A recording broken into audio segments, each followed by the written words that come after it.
Hello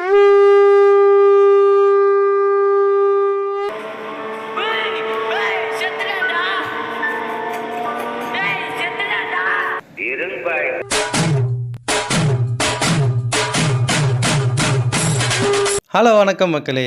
இன்றைக்கி நம்ம எதை பற்றி பார்க்க போகிறோம் அப்படின்றத பார்க்கறதுக்கு முன்னாடி ஒரு சின்ன விஷயம் சொல்லிடணும்னு நினைக்கிறேன். என்ன சொல்கிறது, எப்படி ஆரம்பிக்கிறது, ரொம்ப நாள் ஆச்சா, எங்கேருந்து ஆரம்பிக்கிறதுன்னு தெரில. ஓகே, இதிலேருந்து ஆரம்பிப்போம்.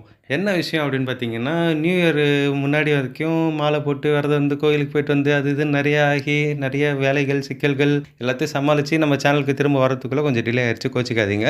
இப்போ வந்து எல்லாருமே வந்து பார்த்தீங்கன்னா நியூ இயர் ஆனால், அதாவது ஜனவரி 31 சாரிங்க, டிசம்பர் 31 ஆனால் வந்து நம்ம நியூ இயருக்கான ப்ராசஸில் ஈடுபட்டுருவோம். நியூ இயருக்கு முன்னாடி நாளோ இல்லைனா நியூ இயர் அன்றைக்கோ வந்து பார்த்திங்கன்னா எல்லாருமே வந்து ஒரு உறுதிமொழி எடுப்பாங்க. அதாவது என்ன சொல்லுவாங்கன்னா ரெசல்யூஷன். அந்த ரெசல்யூஷனில் ஒன்றுமே இல்லை, நம்ம வந்து பிடிச்சது பிடிக்காது, தேவையானது தேவையில்லாது, இதை பண்ணணும் இதை வேணாம் விடணும் அப்படின்ற விஷயங்கள்லாம் பண்ணுவாங்க. அதை பற்றி நம்ம வந்து இந்த வீடியோவில் பார்க்க போகிறது இல்லை. அப்புறம் எதுக்கடா அதை பற்றி கேட்குறேன் அப்படின்னீங்கன்னா, இல்லை நான் ஒரு ரெசல்யூஷன் எடுத்திருக்கேன், அது உங்ககிட்ட சொல்லணும், ஏன்னா நம்ம எல்லாரும் சம்மந்தப்பட்ட விஷயம்.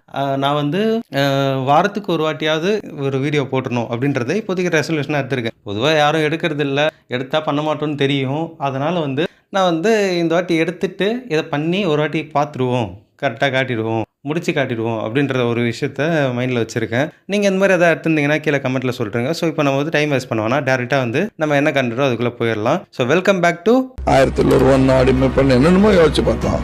அப்புறம் சும்மா அப்படின்னு வைக்கலாம்னு பார்த்தோம்.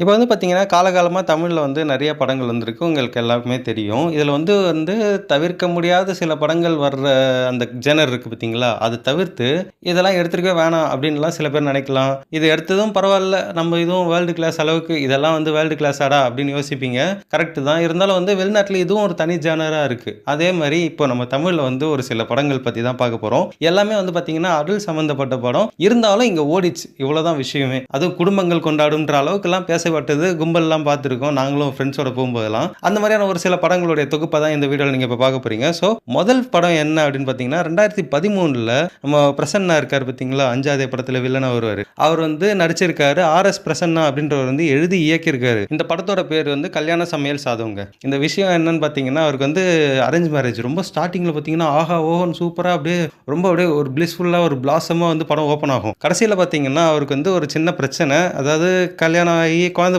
பெற்றுக்கிறதுல ஒரு பிரச்சனைனா வச்சுக்கோங்களேன், அந்த மாதிரி பிரச்சனை வந்துடும். அது எப்படி ஃபேஸ் பண்ணி இது பண்ணி வராங்க அப்படின்றது தான். இது வந்து கிட்டத்தட்ட ஏதான் அதை வந்து டீசெண்டாக சொன்னதுனால அது மறைஞ்சு போயிடுச்சு. ஒன்றும் பெருசாக தெரில. ஒரு சாதாரண ஆள் அவனுக்கு வந்து இந்த மாதிரியான விஷயம், இதை எப்படி வந்து அவன் ஃபேஸ் பண்ணுறான் அப்படின்றது தான் இந்த படத்தோட மிச்ச கதை எல்லாமே. ஸோ இதே வரிசையில் அடுத்த படம் என்ன அப்படின்னு பார்த்தீங்கன்னா திரிஷா என்ன நயன்தாரா, உங்கள் எல்லாருக்குமே நல்லாவே தெரிஞ்சிருக்கும். செப்டம்பர் 2015 வந்து இந்த படம் வந்தது. இப்போது இதில் வந்து பார்த்தீங்கன்னா ஜிவி பிரகாஷ் வந்து ஹீரோவாக நடிச்சிருக்காரு. ஆதிக் ரவிச்சந்திரன் வந்து எழுதி இயக்கியிருக்காரு. இந்த படம் வந்து பார்த்தீங்கன்னா உங்கள் எல்லாருக்கும் பெருசாக தெரிஞ்ச படம் தான். ரொம்ப நிறைய டயலாக்ஸும் சரி, இந்த விஷுவலைசேஷனும் சரி, ஒரு மாதிரி வந்து அடல் சம்மந்தப்பட்டதாகவே வரும். அதுக்கு வந்து சர்டிஃபிகேட்டே கொடுத்துருந்தாங்க. இருந்தாலும் வந்து பார்த்தீங்கன்னா அது காமெடி இருக்குது அப்படின்ற ஒரே ஒரு காரணத்தினால எல்லாரும் ஃபேமிலியெல்லாம் போய் பார்த்தாங்க. ஆனால் இந்த படமும் ஓடிடுச்சு தான் நல்லா, எப்படின்லாம் தெரியல எனக்கு. இப்போ பார்க்கும்போது கூட என்னடா இது, இந்த படம்லாம் ஓடி இருக்கே பரவாயில்ல அப்படின்னு தோன்ற அளவுக்கு தான் அப்போ நடந்திருக்கு. ஸோ இப்படி தான் ஆரம்பிச்சது இந்த குடும்பங்கள் கொண்டாடும் 18+ அப்படின்ற விஷயம்லாம். இதுக்கு இதே வரிசையில் அடுத்த படம் என்ன அப்படின்னு பார்த்தீங்கன்னா 2017 பார்த்தீங்கன்னா நம்ம சந்தோஷ் பி ஜெயக்குமார் அப்படின்ற ஒரு டேரக்டர் வந்து எழுதி இயக்கியிருக்காரு. இதில் வந்து பார்த்தீங்கன்னா கௌதம் கார்த்திக், நிக்கி கல்ராணி எல்லாமே நடிச்சிருக்காங்க. படம் பேர் வந்து ஹரஹர மகாதேவிங்க. ரொம்ப பெருசாக ஒன்றும் சொல்கிறதுக்கு இல்லை. இதுவும் பார்த்தீங்கன்னா ஃபுல்லாக அடல் சம்மந்தப்பட்ட படம் தான், வேறு எதுவுமே இருக்காது. படம் ஃபுல்லாக பார்த்தீங்கன்னா அதை போட்டு திணி திணிச்சிருப்பாங்க. இது வரைக்கும் தமிழ் சினிமாவில் வந்ததில், அதாவது முன்னாடி பழைய படம்லாம் எடுத்திருக்காங்க, இந்த சிகப்பு ரோஜாக்கள் அது இதெல்லாம் வந்து அது ஏதான் இருந்தாலும் வந்து அது ஒரு ஆர்ட் மாதிரி, அதாவது ஒருத்தன் சைக்கலாஜிக்கலாக டிஸ்டர்ப் ஆகிருக்கான், இவனுக்கு பின்னாடி இந்த மாதிரியான விஷயங்கள்லாம் ஓடிட்டு இருக்கு, அதை காட்டுறதுக்கு ஒரு ஆழம் கொடுக்கறதுக்காக வந்து இந்த மாதிரியான விஷயங்கள்லாம் யூஸ் பண்ணாங்க. இது வந்து ஒன்றுமே இல்லை பார்த்தீங்கன்னா வெறும் காமெடியும் அப்புறம் இந்த அடல்ட் கண்டென்ட் மட்டும்தான் இருக்குமே தவிர, அதனால ஓகே இது இப்படி ஆரம்பிச்சதுன்னா இங்கே போய் முடியும், இது ஒரு நல்ல காசுக்காக பண்ணது அப்படிலாம் ஒன்றுமே சொல்ல முடியாது. வெறும் முழுக்க டபுள் மீனிங் காமெடி மட்டும்தான் இருக்கும். ஒரு சிலர் பார்த்துருப்பீங்க, ஒரு சிலர் வேணாம் ஸ்கிப் பண்ணியிருப்பீங்க. எதையுமே வந்து ஒரு ஆர்ட்டாக பார்க்கலாம், அவ்வளோதான். ஒரு வாட்டி அதுக்காக பார்த்தா தான் நம்ம வந்து தெரியும், அதை பற்றி பேசவாத முடியும், இல்லைன்னா அதை வந்து அவாய்ட் பண்ண முடியும். அடுத்த ஜென்ரேஷனுக்கு வந்து கொண்டு போகலாமா வேணாமான்றதை நம்ம ஸ்டாப் பண்ண முடியும். இப்போ வந்து பார்த்தீங்கன்னா ரீல்ஸ்லேயும் சரி நிறைய விஷயங்கள் எல்லாத்துலேயுமே வந்து 18+ வந்துருச்சு. நம்ம எதையுமே ஸ்டாப் பண்ண முடியாது. ஸோ படத்தை மட்டும் வந்து நம்ம பேன் பண்ணணும், தப்பு சொல்லணும் அப்படின்லாம் ஒன்றுமே கிடையாது. இருந்தாலும் ஓகே. ஏதோ வந்தது ஓடிடுச்சு. ஆனா இதுவும் குடும்பங்கள் கொண்டாடுதாங்க. வேற வழியே இல்ல. எல்லாருமே கும்பல் கும்பலா போய் பார்த்தாங்க. ஒரே சிரிப்பு தான் வந்தது. சரி, இதே வழியில அடுத்த படம் என்ன அப்படின்னு எடுத்திருக்காங்கன்னு பார்த்தீங்கன்னா, 2018ல பார்த்தீங்கன்னா, நம்ம அதே டைரக்டர் தான் எழுதி இயக்கியிருக்காரு. இது விஷயம் என்னன்னு பார்த்தீங்கன்னா, கௌதம் கார்த்திகே திரும்ப கூப்பிட்டு நடிக்க வச்சிருக்காங்க.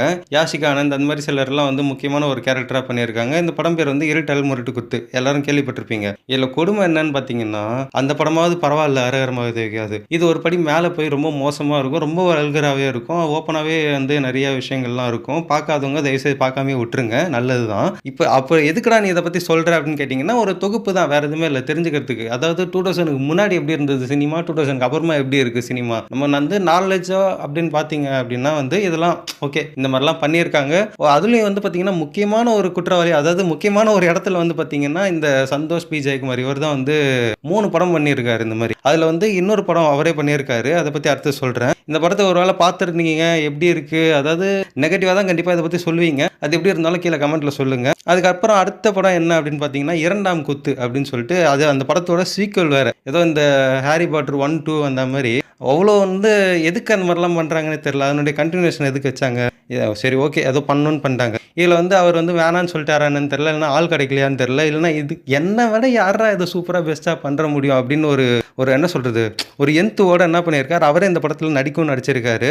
இல்லைன்னா வந்து டைரக்ஷன் பண்ணி பண்ணி போர் அடிச்சிருக்கோம் நடிக்கலாம்னு வந்திருக்காரா என்னன்னு தெரியல. இந்த படம் வந்து பார்த்தீங்கன்னா 2020ல நவம்பர்ல ரிலீஸ் ஆச்சு. இந்த படத்த பத்தி உங்களுக்கே முன்னாடியே சொல்லிட்டேன். ஏற்கனவே ஃபர்ஸ்ட் பார்ட்டுக்கும் இதுக்கும் பெரிய இதெல்லாம் இருக்காது. இதுவும் அதே மாரி வந்து ஒரு அடல்ட் கன்டென்ட், வல்காரிட்டி இந்த மாதிரியான விஷயங்கள் தான் இருக்கும். இதுக்கு கோர் மூவி பரவாயில்ல அப்படின்ற அளவுக்கு தான் வந்து இப்போ நிறைய படம் வந்து பண்ணிட்டு இருக்காங்க. இதே வரிசையில் அடுத்த படம் என்ன அப்படின்னு பார்த்தீங்கன்னா, இந்த படத்தை பற்றி சொல்றதுக்கு முன்னாடி பார்த்தீங்கன்னா ஒரு சின்ன பழமொழி ஒன்று சொல்ல வேண்டியது இருக்குங்க. தாய் வந்து 8 அடி பாஞ்சா குட்டி வந்து 16 அடி பாயும் அப்படின்னுவாங்க. அதே மாதிரி தான் வந்து பார்த்தீங்கன்னா டிசம்பர் 2021ல ஸ்ரீஜர் அப்படின்ற ஒருத்தருடைய எழுத்து இயக்கத்து மூலயமா முருங்கைக்காய் சிப்ஸ் அப்படின்னு ஒரு படம் வந்தது. உங்களுக்கே நல்லா தெரிஞ்சிருக்கும். சாந்தனு பாக்யராஜ் தான் நடிச்சிருக்காரு. அதாவது பாக்யராஜ் 8 அடி பாஞ்சாருன்னா அவரோட புள்ள வந்து சாந்தனு 16 அடி பாஞ்சிருக்காரு இந்த படத்து மூலியமா. நல்லா பாஞ்சிருக்காரு. ஸோ விஷயம் என்ன அப்படின்னு பார்த்தீங்கன்னா, இதுவும் வந்து பார்த்தீங்கன்னா அடல்ட் கண்டென்ட் தான். ஸோ வந்து பார்க்கல அப்படின்னா பார்க்காதீங்க.